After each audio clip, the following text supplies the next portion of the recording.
Good morning. It's a little wet out this morning. Hopefully you're able to navigate that wherever you are, and hopefully you're able to just enjoy the day. I don't try to let rain or snow or bad weather affect my attitude. I try to go out and embrace it and make the most of it. So here we are, a gray day in Indiana in May, but all is well because the sun's going to come out here soon. So what I want to point out to you is the idea that you are on his mind. You were on his mind a long time ago. In Psalm 139, it describes how he skillfully designed you before you became a human. He thought about you before he designed you. Does that make sense? Like before you go after a task, don't you usually think about it before you go about doing it? Hopefully you do. That's what he does. God's a very thoughtful God, a loving, caring, and compassionate God, and he had you on his mind long before you landed on planet Earth. But what I was thinking about on this Mother's Day was the incarnate Jesus lived his life by the life of the Father living through him.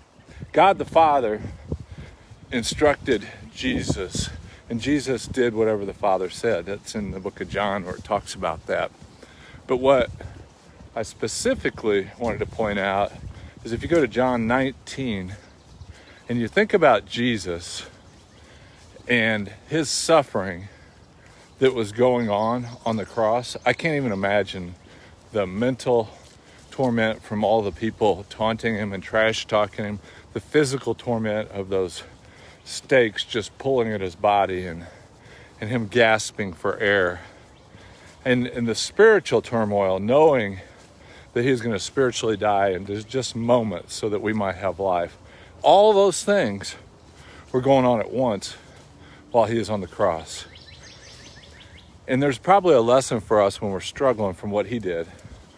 What Jesus did, I think it was maybe the last recorded act of what he did before he died, was he told John, watch after my mom. So he's standing on the cross, strung out, suffering in every possible way, and he had his mom on his mind. Can you imagine when you might be going through some suffering that maybe part of what he was teaching us there on the cross is to take my thoughts off of myself and put it on those who are maybe suffering more than I am? Don't you think a mother might be suffering more than the son who's on the cross there as she's watching all the abuse that's going on her son? She doesn't know that. She might have an idea that he's God, but she doesn't completely comprehend who he is and what's going on. And Jesus took his thoughts, listening to the Father, and instructed John to watch out for his mom. That's cool as it gets right there. I don't know about you guys, but today, hopefully you'll be able to move your thoughts to those in need. And maybe it's your mom. Maybe you'll be able to do something really special and memorable for her to just honor her in a way that she's never been honored before. So today's the day. Take your thoughts off yourself and put it on those who need a hand. Have a great day.